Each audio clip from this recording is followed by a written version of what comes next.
Hello, brothers and sisters, and welcome to day 274 of the Chronological Read Through the Bible. Today we're going to be looking primarily at two different passages of Scripture. First, out of John chapter 5, and then Luke chapter 6. Now, both of these portions are dealing with Sabbath day laws. But let me pause here.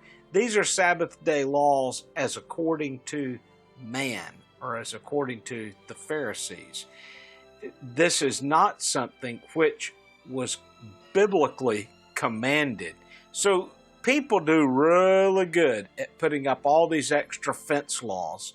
And this isn't just something the Pharisees did. It's something that people, even in the Christian church today, do.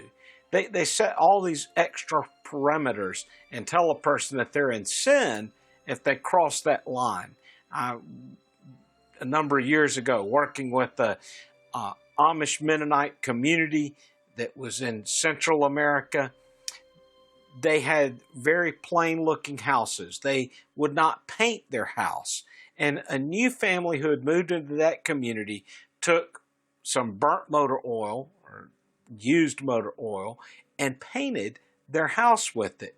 And their purpose for this was they were living right on the edge of the jungle, and they knew that by covering their house with this oil, that would help keep the termites out, and it would also preserve it against the rain. So once they did this, all of a sudden they came up against problems with the leadership of their local congregation, and they viewed these people as being in gross sin and even pushed them out of the community. Now, the next family that moved into the community, is okay for them to move into the house because they weren't the ones who had painted it. You see it so ridiculous. There's no ordinance in Scripture about this. It was just, that was their rules in that community. But people are really good at putting a lot of extra fence laws there. So we're going to see that in both of these accounts for today. So we're told in John chapter 5, verse 1, after these things, there was a feast of the Jews. We're not sure which feast. It doesn't tell us. Likely one of the three main feasts which ordered, and this was scriptural, told the men that they needed to be in Jerusalem for that feast. So either Passover or Pentecost or the Feast of Booths. Likely one of those three. Could have been one of the other two. The other two only being Rosh Hashanah, the Jewish New Year, or Yom Kippur, the Day of Atonement. So one of those five for certain, probably one of the first three I mentioned. So it says, and Jesus went up to Jerusalem. Now, there is in Jerusalem by the sheep gate a pool, which is called in Hebrew Bethesda, having 5 porticles. Now, guess what? Archaeologists discovered a pool by this gate a few years back, and guess how many porches this pool had? 5. So again, for people who sometimes doubt Scripture,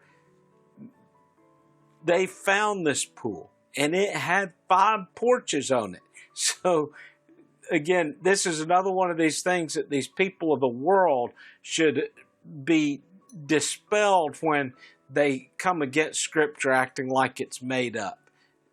We have an answer right there. So, in these laid a multitude of those who were sick, blind, lame, and withered, and waiting for the moving of the waters. For an angel of the Lord went down at certain seasons into the pool and stirred the water, and whoever then first, after such stirring up of the water, stepped in was made well from whatever disease which he was afflicted. Now, we don't really know this part's actually in brackets, I need to say, so we don't know at what point that was added here. I'm not meaning that it should be ignored. It's just giving a little commentary as to why these people gathered at that particular pool. So we don't have any other scriptural reference other than what we just read as far as this activity happening. But let's see what happens when Jesus comes. So it says in verse 5, a man was there who had been ill for 38 years. And when Jesus saw him laying there, he knew that he had already been a long time in that condition. And he said to him, do you wish to get well? Now, these are interesting words. We know that Jesus can read the thoughts of people. I even was discussing this with a group of men today. This is what separates the Lord from, from angels or any other entity, is because only God knows the heart and the mind of man. No angel knows people's hearts. Angels are not all knowing. They're not all present. Now, somebody would say, but the devil, well, the devil can't read your mind. The devil, though, who's over 6,000 years old, is a good study of character. If you were 6,000 years old, you would probably know what somebody's going to do before they do it, just because you've observed humankind for so long. But that does not mean that you absolutely know what they're going to do. It's just a good guess.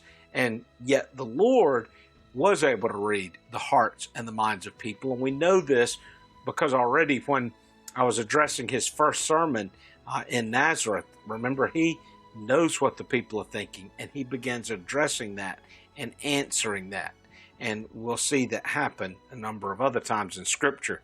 But so why does he ask the man this question? Well, this is an interesting one in the sense of that most of the cases, not all of them, but most of the cases where the Lord heals somebody is because they call out to him. Just like we had earlier where the leper says, Lord, if you are willing. You see, the people cry out or they come to him seeking that healing. But in this case, this man's just sitting there. And he's not approached Jesus. He's not cried out to Jesus. He doesn't even know who Jesus is. But the Lord asked him if he wants to be healed. Now, how does the man respond? The sick man answered him, Sir, I have no one to put me into the pool when the water is stirred up. But while I am coming, another steps down before me. He's probably having to drag himself or roll himself over to the water, and somebody else got in. Now, as I say, we don't understand all of this thing. It just told us a little bit of that an angel would come and stir up the water, and whoever got in first. Does seem kind of odd. Don't really know that part. But here, he's telling Jesus there's nobody to help me. Maybe he's thinking this man is going to sit with me and help me get into the water when it's stirred. That's what I think was likely what was going on in the man's mind. But Jesus, he said to him, get up, pick up your pallet and walk. And immediately the man became well and picked up his pallet and began to walk. A miracle. But now here comes the problem. It tells us at the end of verse 9, now it was the Sabbath on that day. Okay, so the man's walking on the Sabbath. But he's walking on the Sabbath carrying his pallet. So the Jews were saying to the man who was cured, it is the Sabbath, and it is not permissible for you to carry your pallet. Well, that's not in the Old Testament. And again, these were laws that really came about during the time of exile in Babylon. And when they returned, they continued to add to these laws and sort of build them up. And it was like people who didn't have anything else to do, busybodies, if you will, they are meeting together and they say, well, what constitutes work on the Sabbath day? And it gets even to the point of like today. In an Orthodox Jewish home, they're not going to light a match or strike a match to light a candle on the Sabbath day because that would be work. So they even will bring in what's called a Shabbos Goyd, a non-believing Jew, a Gentile, and he will turn lights on or turn lights off or light a candle. it does go that far. And that's crazy, isn't it? That you would hire somebody to come in and do these things that you can't do, because if you did it, it'd be a sin. Well, then that comes back to sort of this circular reasoning thing of, well, then you're paying somebody to sin for you. And you're paying somebody to do work for you. So they're actually working on the Sabbath, and you're actually working on the Sabbath. It'd be like if you disliked somebody, so you hired somebody to murder them because you don't want to break the law. Well, that's still breaking the law. So how is that not breaking the laws of God? I just wanted to clarify that.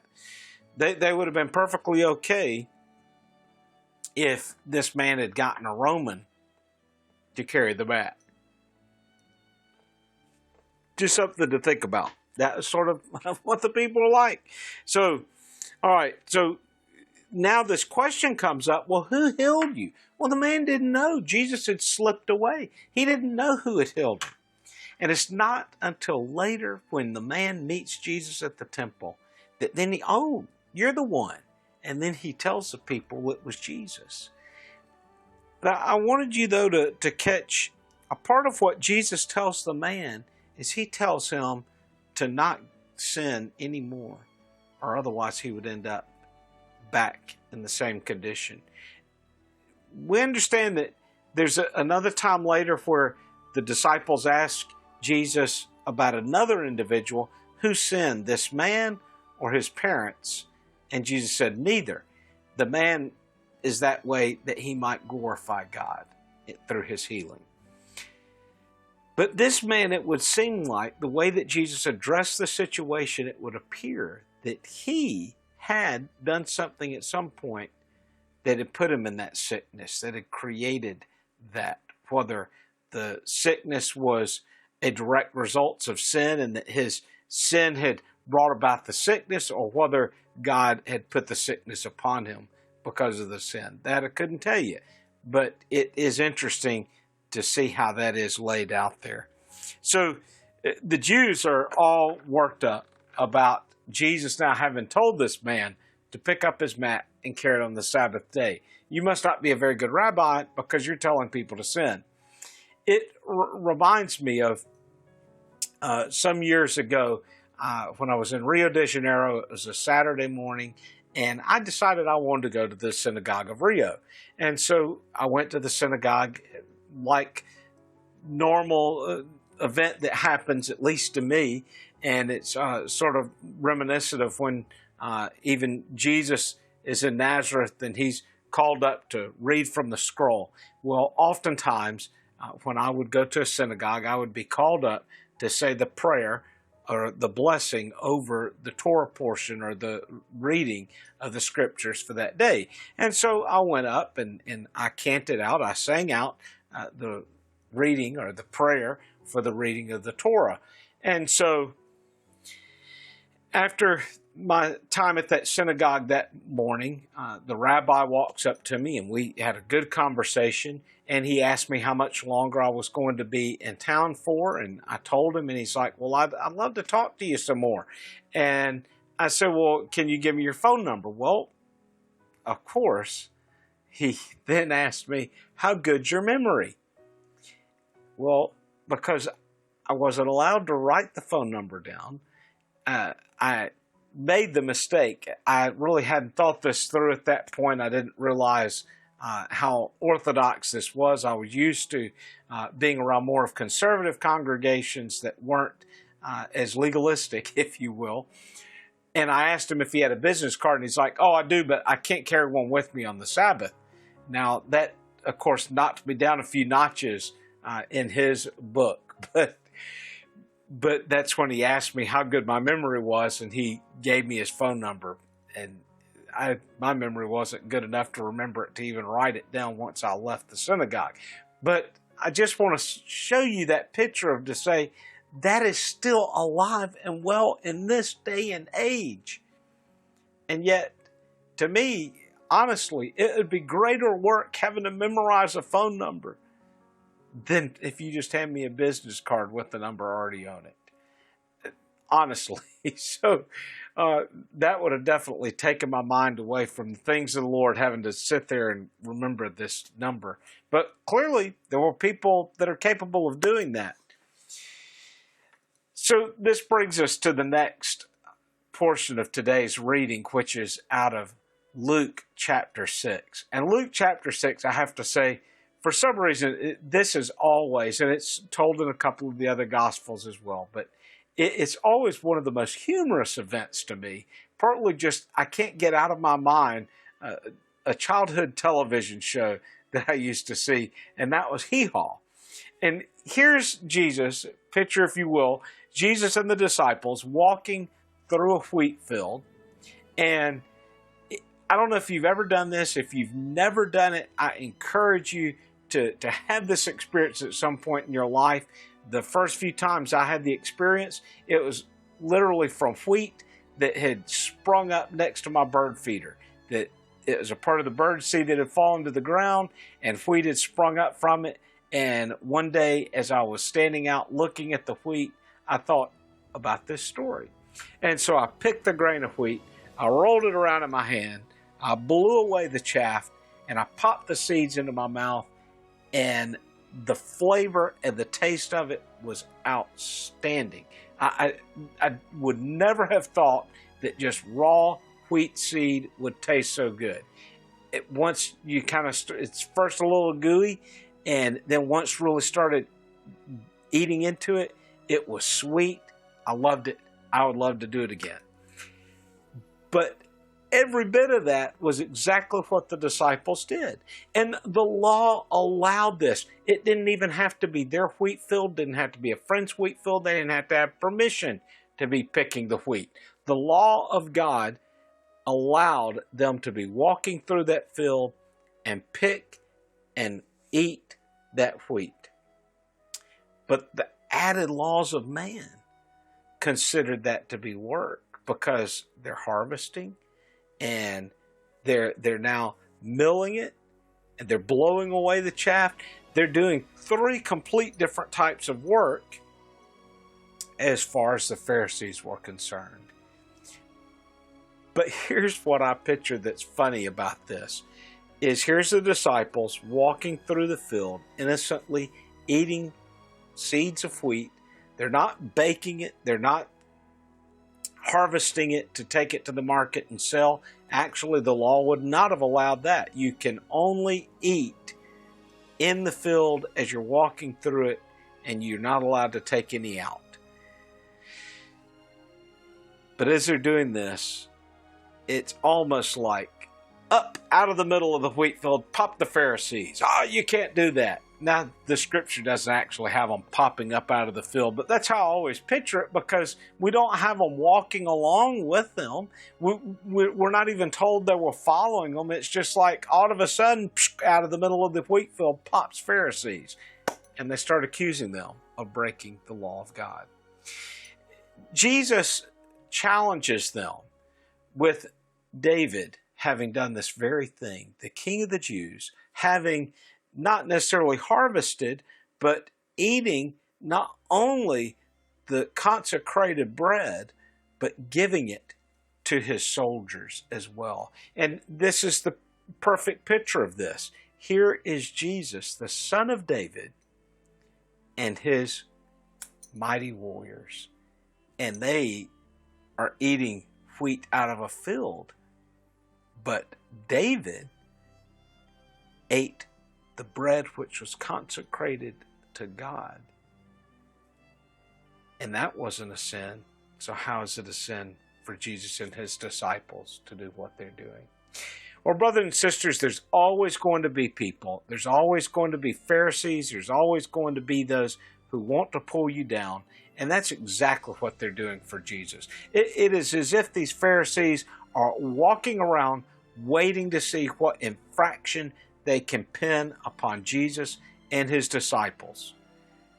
They're infuriated because he has people following him where they don't have any following them. Well, brothers and sisters, I do hope that your day's going well. Until tomorrow, God bless.